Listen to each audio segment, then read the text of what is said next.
Hey y'all, today we're going to get this section here on mowed on down, and we're going to move on over to the other side of the wood, the sawmill, and get it cleaned on out and move the big logs and get cleaned on up and start taking our real side of tearing this, dismantling it and taking it apart. We're almost there, folks. So here, stick with me and let's go take it from here. Take it from here, Grizz.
Got a little bit cleaned on out here. Let me give you a shot of it at a different angle here.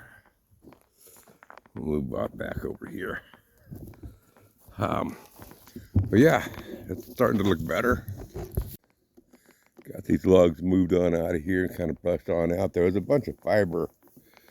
Yeah, I think it was road fiber. You know, it's not carpet or nothing. But there was a bunch of road fiber separating it, which is a good deal to do. But I was just clearing that on out. I was going to push the logs down over this bank over here, but I got to think, I might want to save those big old cedar logs, you know, for landscaping logs or something before I just go dumping them down in a hole. So I put them on over there. Hey, you know, I am going to kind of, this old roof here, carport, whatever you want to call it for the sawmill, I am going to do some work to it and, you know, make it where it'll last a few more years, strengthen it on up. And maybe we'll just put the logs back in underneath here after the sawmill's on out. You know, just for looks purposes. I did hit this one beam here. Kind of bumped that in, and this chitim that was growing off over here, I was going to save that chitim, but I accidentally got the chitim, so jumped it on out. But there's plenty of chitim here. This is a chitim here. This is chitim. This is chitim. This is filbert here. Filbert, there's some chitim over there. Another filbert over there. But I did hit this beam here and knocked it loose and stuff. And this strap just popped right on off of here. So let's step back up on top. Don't want to lose it or damage it. Come on, get up there.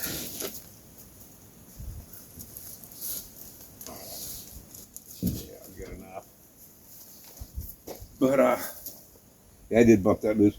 All these beans were pressure treated. He didn't mill these here. These were must have been pressure treated that he either salvaged or bought. I won't be using those because I don't think that they've been out here for 20 years. So I probably won't be using those at all.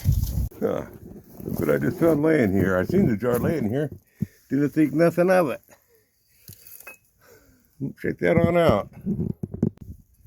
It says it's a Presto wide mouth.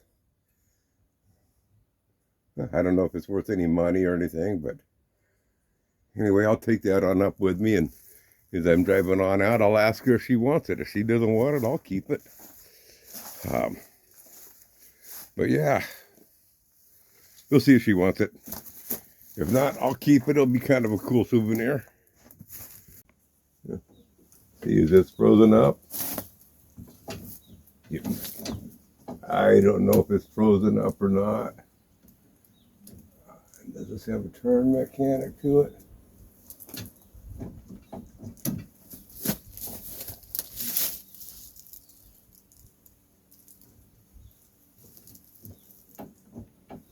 It may be froze up. We'll have to work on that. I think there's a whole lot going to be froze up on it, but I don't think it's going to be a horrendous job to get things unfrozen. It's just going to take some tender loving care.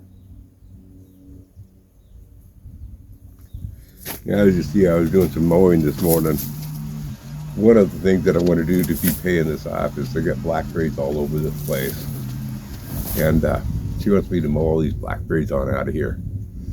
And also mowed the grass on down. She's concerned about, fires up here and stuff like that. So she wants to keep everything mowed on down. So I told her I'd get on that. I can do the mowing around this area for right now, but she hasn't wanted me to get too heavy on the mowing yet, because she has areas where there's flowers, native flowers and stuff that she wants to save. She'll have somebody else come on in and hand weed around those and stuff like that to keep the natives. And also she's got a bunch of trails all over around this place that they haven't used for years, and she just wants to get them reopened again so she can start walking her trails again. Got the label here on it. This is American sawmill. It's kind of covered with American Sawmill Machinery Company.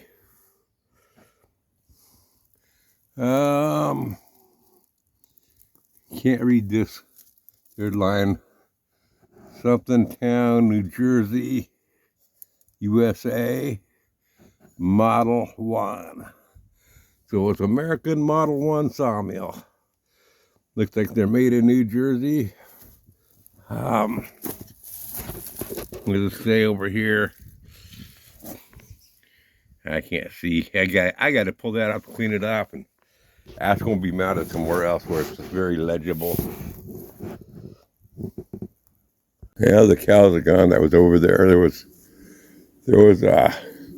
2 cows, 1 bull, and ended up being 4 calves. There was a red calf. I didn't get the chance to show you, but there was 4 calves in that bunch. But anyway, yeah, some meat just got away from me. I don't know if I told the story yet on this, but I don't even know the guy's name that owned Ellen's husband. I don't know him very well. The way I found this sawmill here is a friend of mine. His wife is a hairdresser, and she Ellen was a client of hers. So anyways, they became pretty friends, and Ellen's been going to my friend's wife for years and stuff like that, and found out that my friend Ollie, he's a contractor. So anyway, she had some work. That's where you guys see me up here with the excavator, cutting out the pad and got the concrete poured and stuff on out there, and they put a metal structure on it. While I was working on that there, Ollie there told me that they had a mill up here, And I said I wanted to see it. And so she brought me down here and showed me the mill and told me that, yeah, she was interested in selling it. And we worked out a deal. It's like, that was sweet. Um, anyway, she was very concerned about this mill going to somebody that would appreciate it, not just go and use it and abuse it and try to make a whole bunch of money. She wanted somebody that would love it, and just give it the tender care that it would need, and put it to use and value it. And that's why she picked me. But the and she knows that I want to leave this land as best as I can for the native use. She wants us all to come turn back to native, habitat and stuff, everything native here. Yeah, so I'm going to be working with her on a lot of that. But anyway, she told me that her husband, about 20 years ago, he started getting dementia and having all sorts of problems, health problems and stuff. And I don't know the full story on that yet. Someday I'm going to find on out. I'm hopefully I can get her to sit down with me and do an interview for y'all. But anyway, he came down with dementia, and 20 years ago was the last time that he ran the sawmill. That was when he cut this last timber here. This is the last board that or camp that he ever cut on here. And he would cut railroad ties with the same, mainly is what he was done, but he'd cut for other people too. But after that, his dementia started getting worse and worse and worse, and he must have had dementia longer than that, because it takes a little while for it to be full-blown kicked on in. But 20 years ago is when he couldn't do it anymore.